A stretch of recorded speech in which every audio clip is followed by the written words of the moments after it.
this treaty that's being considered that would diminish our Second Amendment freedoms. And let me go on record to say that the Second Amendment, by the way, is what makes all of the rest of our rights possible.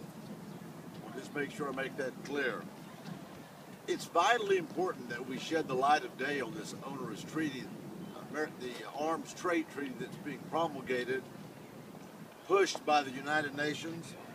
This treaty poses a serious threat to Americans' freedoms and must be stopped. Fellow patriots, our Second Amendment rights will be in jeopardy if this treaty passes. If the arms trade treaty is adopted, not only will our constitutional rights be significantly eroded, but we will have opened Pandora's box to giving away our sovereignty. We will have allowed the United Nations control inside our very borders. The United Nations, for Pete's sakes, allows terrorist groups to sit at the negotiating tables. To give them power to control arms across the globe is at best irresponsible and at worst totally unacceptable for these United States of America. It must not happen on our watch, as was said here earlier.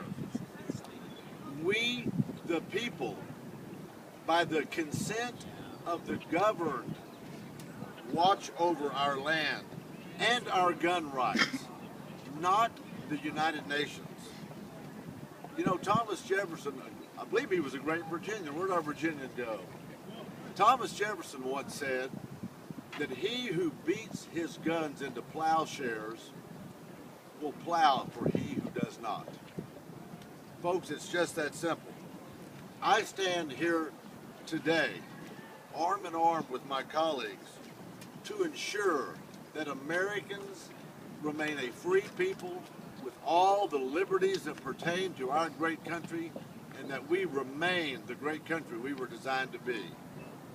With that, I'll end my remarks and I'll get our cleanup batter up here. He's my good friend Jeff Duncan from South Carolina.